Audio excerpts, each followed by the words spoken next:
And I always recommend that tax audit should be handled by an expert, a tax expert, because sometimes they take too long and a lot of questioning, a lot of issues. And that is where we come in. So the back and forth, sometimes you may find even the accountant in the office to answer these questions, they are overwhelmed.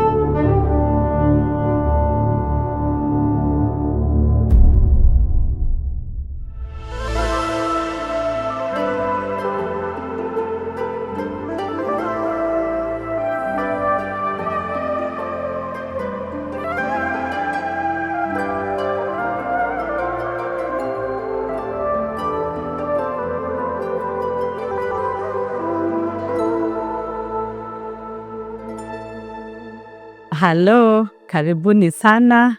This is your cheerleader of dreams. Here we talk about simple practical ideas on how you can start, grow and scale your successful business. I am Dr. Regina Kengori, CEO at WK Africa. Karibuni sana. We shall be learning, and today we have a very interesting topic about tax disputes. For this month, I'll talk about taxation. That is my area of expertise.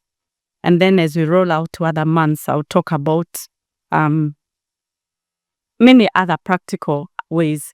The reason why we chose to talk about tax dispute, if you're not tax compliance, the chances of your business going to the future is very slim. So you really need to understand a lot of tax compliance. I know most of you who are doing business, you know about your taxation, you know your tax obligations, and so many other things. But particularly today, because Kenya Revenue Authority has been very aggressive on audits, I want to talk about tax disputes and how to resolve those disputes. It's a very good topic, especially for businesses, and you're going to get a lot of simple practical ideas. Why should a company be audited? Our tax system is self-assessment, where you sit down and you do your own work, you do your own returns. This is where if you're doing the monthly returns, you're doing VAT, you're doing pay as you earn, their self-assessment. You sit down in the office and you self-assess yourself. When you're doing the audits at the end of the year, you sit down with the auditor, you look at the books and you do it. So it's self-assessment. KRA holds the right to come back and recheck your calculation. So a company should be audited within a span of 5 years. So there are some companies who are audited more frequently. And I talk about visibility. Why are you being audited all the time? People ask that question. Mostly is on visibility, is on turnovers, is on triggers. If you're not careful about the triggers, most likely you'll be audited more frequently. Your industry also determine, and especially the biggest visible area is on your turnover. So if you're at 100 million, 200 million, even a billion, you'll be frequently being audited all the time. And for all of us who have not received, you've never done an audit, or KRA has never called you, I guess you're lucky, but now you need to prepare yourself. And today, I'll talk about how you're able to prepare yourself and the things that you should be able to know. So let's go to the topic, tax dispute, and we start from the very first stage, where KRA sends you a letter, where they send you a letter of audit. So we said a company should be audited within 5 years. But we also talked about tax triggers. What are these tax triggers that possibly could trigger that audit? And they're very simple, and it's a huge topic that you can talk about, tax triggers, so that you're really careful about how you do your calculation. But I'll just mention a few tax triggers before we go to the tax dispute.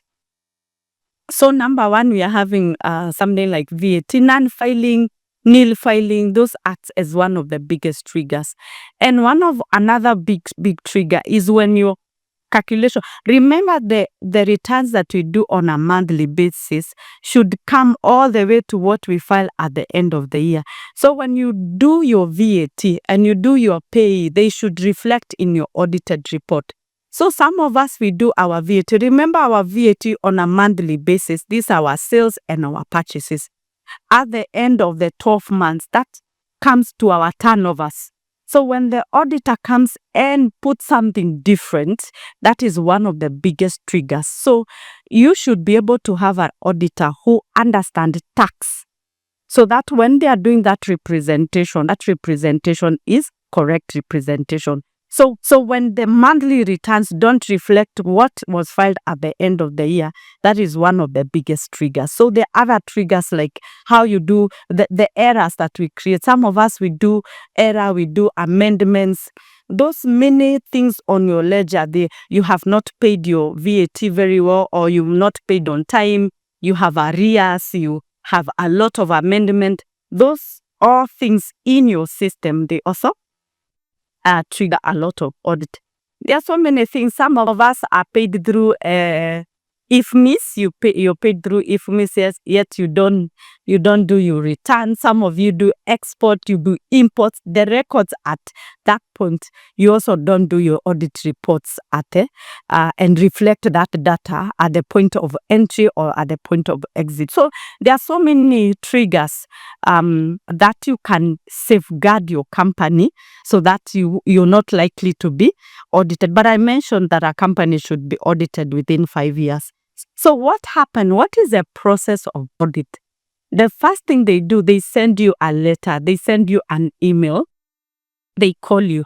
So some of you should be able to check your emails regularly to see the communication that KRA is giving you.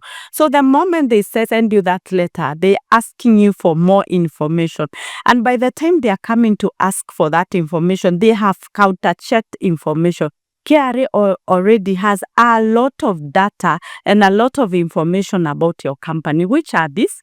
These are information from your returns on a monthly basis, information from your customers. Remember, you give invoices and receipts to your customer. Also information from your suppliers. Remember, right now we are using eatings. So you have to give out your PIN. So they also get data from your suppliers. They also get data from your withholding certificate. If you're doing rentals, they'll get information from KPLC, they'll get from water information. They also get information from IFMIS. If you're doing export, they'll get information from Simba system and other system for export, for import. So by the time you've been audited, a lot of data has been analyzed already. So they want to verify the data that they have with the information that you're going to provide. So when you get that letter from KRA, they have either called you, they have sent you an email, or they are asking you for some information. Most of the time you find a record of what they are looking for. What do they want to see? Remember, I've talked about that it's data driven. They have a lot of data, so they want to verify with your information. So they will write that they want to see your sales ledger. These are the example of what they are looking for. They want to see your sales ledger. They want to see your purchases ledger, bank statement. If you have M-Pesa, they will ask for M-Pesa statement, payrolls, general ledgers. General ledger shows the various expenses. These expenses are the expenses in your audited report. So, and the information will be required according to the nature of your business. So if you are a school, you may find that they are looking for payrolls because that is your biggest expenditure and other documentation. So that is the core. Why are they looking for your sales ledger? Because that is the core. They want to see under declarations. Have you declared your returns very, very well? So the sales that you declared on your VAT report, the sales that you declared on the annual audited report, they have the two. So they want to verify others. So they want to verify your bank statement and they want to verify your sales ledger. The sales ledger comes from your accounting software that you're using. So right now, this is not the times. I guess 10 years when we were starting doing audit, we used to tell KRA that our clients don't have soft documents. They don't have ledgers. But right now, especially where you're doing 20 million, 50 million, that is not a narrative that you can give that I don't have a sales ledger. So right now we are having accounting software that we are using that we can be able to auto-populate our sales ledger. That is what they are looking for. So in the 4 areas, they are going to see the sales that you've been doing. They have the VAT, they have the audited report, they do the sales ledger that you're going to provide, and the bank statement. And remember, the bank statement also have the M-Pesa statement that you have the M-Pesa and also the till numbers. If it is connected to the bank, no problem. So they want to see all that. So what is the catch when it comes to our sales ledger? And the biggest mistake that we do, most of us, we don't do sales reconciliations. So we don't do sales reconciliations. What does that mean? It means if you declared your VAT to be 50 million the whole year, could be even the auditor was able to share the same information when he did the audit. So it's 50 million for VAT and 50 million for your income tax, the turnover 50 million. So the biggest mistake on our sales ledger is that we don't do sales ledger reconciliations. What do I mean? When you're doing sales on a daily basis, you're issuing invoices, you're doing payments. Remember, you issue invoices and receipts to customers. When they pay you after 3 days, you come back to the sales ledger and say, this one paid me, so that you can get your debtors report. Most of us, we have so many challenges on our sales ledger, especially the accountants. So in a day, for instance, you make an invoice, then when you take to the customer says, oh, I did not want this and this. So you find that sales ledger has so many credit notes that have never been done properly. There are invoices that have been done double invoicing, so many queries. So at the end of the year, the sales ledger is giving us 10 million and not the 50 million that you have described there. Remember, this information you've been required for 5 years. So KRA will go back to 5 years. So for instance, if it is today, if they ask you for data for 2022, and at that particular point, there were errors that you made. If you give me that data and I tell you this year, your sales ledger is giving me 60 million, but you filed 50 million, where is this 10 million? We cannot be able to explain that this was an error, this invoice was not supposed to be there, or this was an error. So this is what I recommend to every accountant, especially people who are in the office. You have to do sales ledger reconciliation every single month. So when you're doing your VAT, if your VAT for that month is 5 million, then look at your bank statement. Do bank statement reconciliation. Does it give us 5 million? Then after that, do your sales ledger. Does it give us that 5 million? Then you are assured that in future, even if it is 5 years, you'll not be having errors. Because that is the core of any audit to check under declarations if you're doing under declaration when it comes to how you're doing your sales. So that is the core of the assessment. So after they look at the sales and they find that possibly the sales don't have challenges, they'll come back to check the purchases. And of course, you cannot have a purchase and not have a sale. So all these things are intertwined.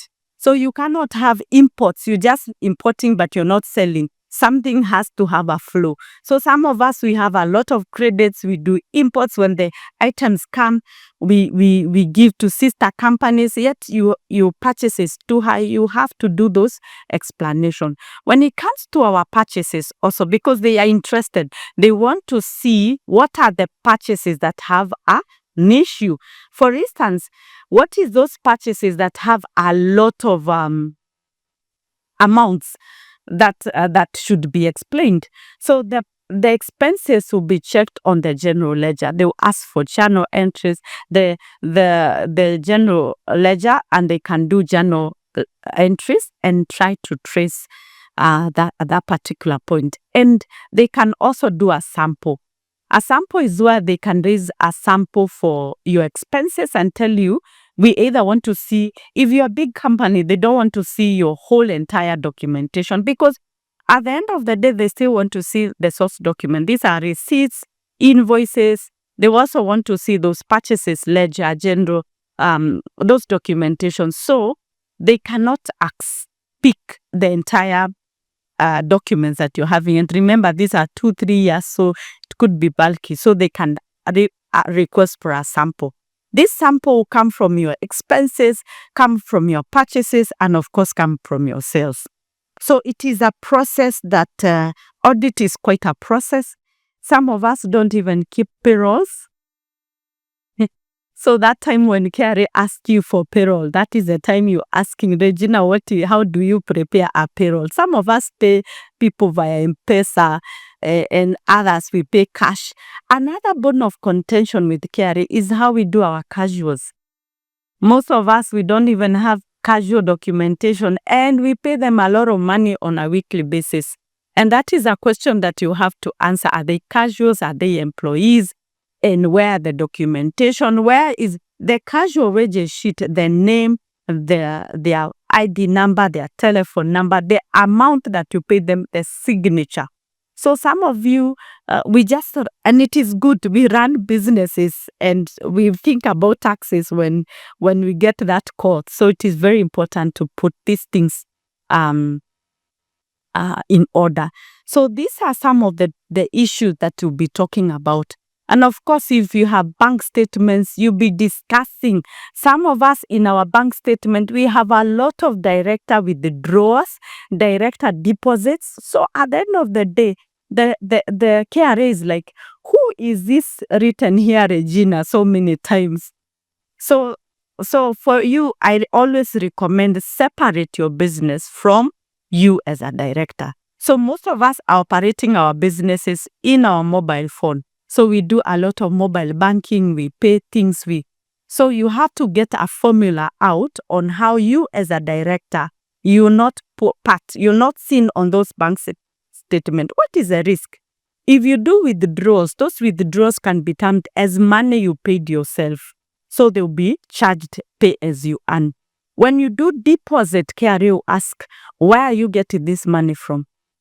Are you employed somewhere else? Are you doing another business? They want to see directors now account. Where are you getting this money for injection? Or are you selling in cash and then come to deposit the money in the bank account? So it is very risky for directors to also have so many issues there. So there's a lot of keenness that is checked. When it comes to bank statement, who are you paying? Who is paying you? So it shows also so many things that can just arise out of that bank statement. So at the end of the day, on these findings that they are going to find and the negotiation, this is a journey, and I always recommend that tax audit should be handled by an expert, a tax expert, because sometimes they take too long. And a lot of questioning, a lot of issues, and that is where we come in. So the back and forth, sometimes you may find even the accountant in the office to answer these questions, they are overwhelmed. So there will be a lot of queries. Why is the director putting money? Why is this receipt like this? So those back and forth until you come to a point where you get findings. So the finding is where now they have checked all your bank statement, all the recording that you have provided, everything, and they come with a finding for a negotiation. And that is the point where you explain, if you have further documentation, if you have further explanation. For instance, when KRA picks the bank statement, they term as all the money in are sales. So all money in is sales. So at that particular point, this is the point you say this money in is not everything sale. So this money was for a customer who did not pay last year, he paid us this year. This was for director injection. And of course, you have to explain why the director injected money from where. So the explanations. So you have to explain this was a loan that was provided by the bank, and you show loan statements. So this is where there's a negotiation until you come to an amicable solution of now the tax is due. And I know you want to ask me a question. Can they check and they don't find any taxes not paid? Yes, they can. If you're able to do your books properly, if you understand tax, if you have people in the office who understand tax, if you have a tax consultant who you're consulting, it is possible to be able to plan properly. At the end of it all, you might not have issue. So what happens? At the tail end, they do an assessment. So we call it an additional assessment. So they do it on iTax. So for instance, and by the time they do the finding, they can even demand, they can send you a letter of demand. Possibly they were demanding 50 million after you gave more information, other information. At the tail end, you negotiated and gave information until possibly 2 million. So that 2 million is supposed to be assessed on iTax as an additional assessment, possibly for the year 2022, 2023. And remember, by the way, there's amnesty, before I forget, there's amnesty that is ending in June 2025 for penalties and interest until 2023. You can take advantage of that. So you get that additional assessment on the iTax portal. And you can agree to it, and you can do a payment plan, and you can continue paying. If you pay right now, you can enjoy the amnesty. What happens if the money they have assessed you're not in agreeable position? You have a mechanism where you can be able to go out there. You can go back and be able to be heard again. So KRA have created a mechanism, a tax dispute mechanism. Is not cast on stone. You know, when customers come here and they ask me, can they close your business? Of course, they cannot close your business. Can they sell my properties? No. So there is a mechanism to be followed. And for instance, if that person even put that 50 million and you're not in agreeable position, you have documentation, you have proof, you have evidence. There's so many mechanisms that you can use to solve that issue. So how do you go through the process? The first thing you have to do is an objection. And this objection should be done within 30 days.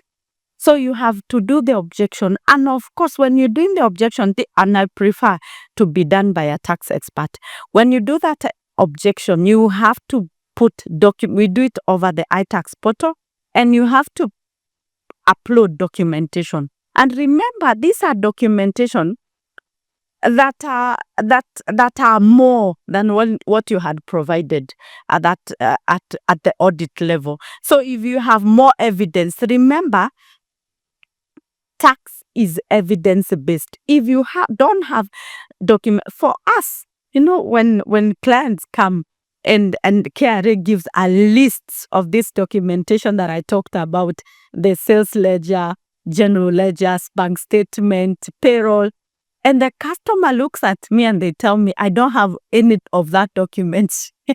The only document I have is bank statements. And you have them because they are not with you, they are with the bank. So you're going to ask the bank to give you that statement. For you to win any KRA query and any KRA tax audit, you require documentation. So I always talk about documentation. And one of these podcasts, I'm going to talk about bookkeeping and how to keep your books properly. Especially, and most of us, we want to scale. This is a channel to grow, to start, grow and scale. We want to scale. If you want to scale, from onset, you have to keep your books right. So when you come now and you only have a bank statement, of course, we maneuver and we prepare documentation, but you don't, for somebody who has proper documentation, the chances of winning are very high. So it's evidence-based. the audit is evidence-based with the evidence of documentation that you're having. So at the objection level, this is where the advantage of the objection level is that you get a whole entire team to listen to your case. Remember, you had a team that was handling your books. Now you've been transferred to another team that you can prove to them your case afresh. Of course, they are going to rely with the documentation that was provided to the previous team, and they are also going to ask them questions. They will ask them, why did you come to a point of assessing this client 10 million and not 5 million? So you're going to have that discussion, but of course, they will give you a chance to listen to yourself. Objection is done very fast, very, very fast. So you have to be very agile to provide documentation. At the tax level, you can even take a full year, 2 years to even come to a conclusion. But at the objection level is a 60 days. They have to give you that conclusion within that period. So you have to be very aggressive to provide documentation with a lot of proof. So what happens? So for instance, you are assessed 10 million. You come to the objection level and they look at the documentation that you have provided and everything that you have provided, and they feel possibly we're going to now assess 8 million. So they're going to go back to the system, reduce the 10 million to 8 million. And at that particular point, you can be in agreement and do a payment plan and start planning on how to pay this amount. But if you're not in agreement, possibly for you, you feel with the documentation that you're having and everything, you're supposed to be assessed 2 million. There's still another mechanism that you can still use, and that is the tribunal. So let's go to the tribunal. And why would you consider going to a tribunal? Remember, this channel, these mechanisms are very expensive. They are time consuming. They are stressful. So when you're choosing to go all the way, you have to know the cost implication, the stress, of course, that is giving your business. And I prefer at all sessions that you have a tax auditor with you to help you in this process. So let's talk about objection. Let's talk about the tribunal, the tax appeal tribunal. So, and you're supposed to give the notice within 30 days that I want to now move from the after you get the objection decision.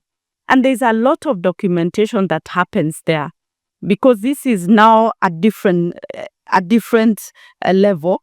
We even pay for amounts. And for instance, you're going to even come to where you either in agreement. For instance, from the 8 million, you're in agreement of 1 million. They will even ask you, for this amount that you have in agreement, why don't you start paying as we proceed with the case? So as we proceed with the case. So most of the time at the tribunal level, the issues that you're handling there is the interpretation of law. So what do I mean? Possibly you as a taxpayer, your interpretation is different from the people that are handling your case. And at this particular point, you're arguing your case on law. For instance, let me give an example. For instance, KRA have charged you casual workers as employees. And they have stated, we have stated these casuals as employees in this because of this and this reason. And all those casuals that you've done in those 5 years, they have termed them, all of it as pay as you, and they have charged you 5 million. But for you, you're insisting they are casuals because you also have your reason and you have stipulated your reason. So you're going there for an interpretation that you require them to be able to interpret. So sometimes, because I've said this process is very expensive. So by the time we are coming to say from objection, we go to the tribunal, to the TAT, we have to determine, can we get a win? So we have to know, can we get the win? And how do we explain to them so that we can get a win at that particular point? So at this, when we are moving from the tribunal, if you have the correct tax advisor, when you're moving from the tax case to the objection, you trigger at the objection level, I can win here. When we go to the tribunal, we're going to frame it this way and I win at this particular point. So you have to be clear. And there's a lot of documentation that is supposed to be provided. There are notice of appeal, memorandum, certificate of urgency if it is very urgent, notice of motion. There are so many. You have even to do an affidavit to swear to the court that you're the director, that the information you're giving is correct, and you have to do a lot of explanation, statement of facts. So at this particular point, a tax auditor who understands law is a correct person to work with you through the tribunal process. And also we are able to really do that. So the next point is, at that particular point when you are at the TAT, you can request to go to the ADR. This is alternative dispute resolution. So this is different from the tribunal. This is a point where you feel you can have a mediation. You feel you can come to a conclusion. And what are the cases that win at the ADR level? This is a cases where you're not now interpreting the law, you are interpreting some facts. What are these facts? For instance, give examples. For instance, you did a project. This project was supposed to be tax exempted.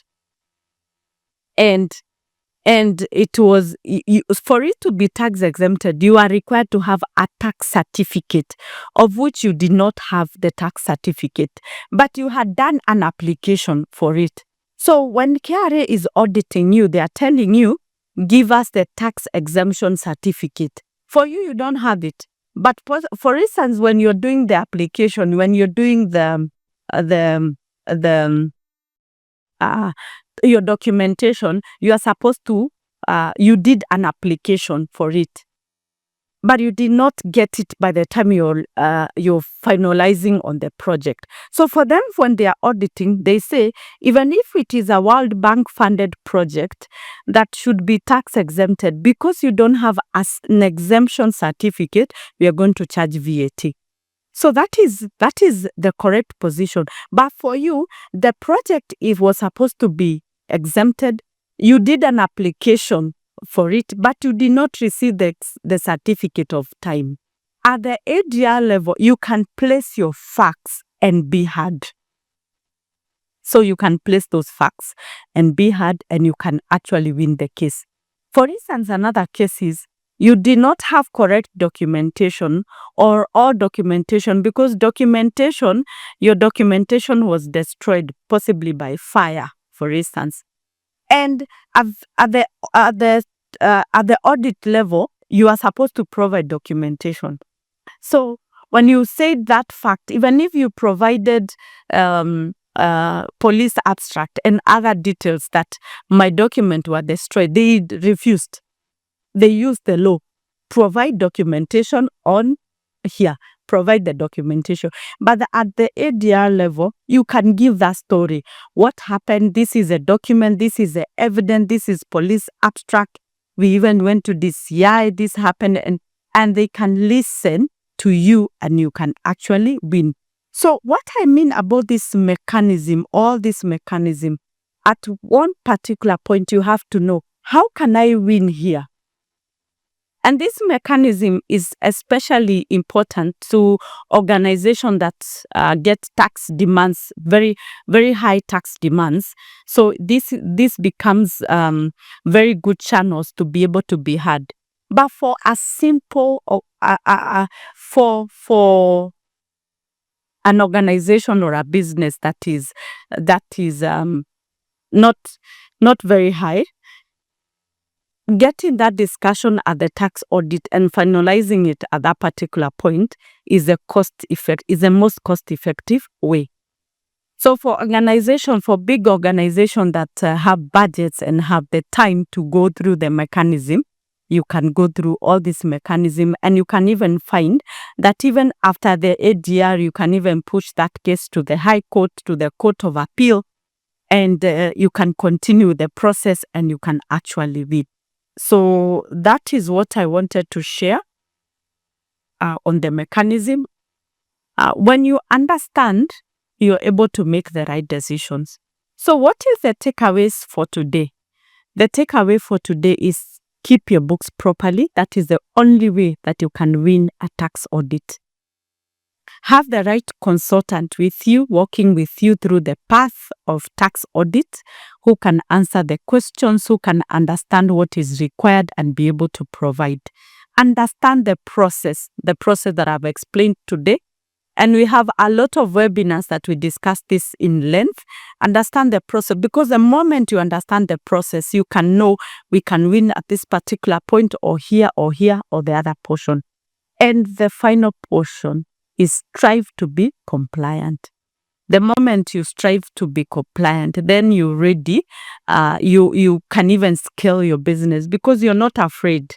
Tax issues are issues that collapse organization, especially when they hit you at the wrong period of time.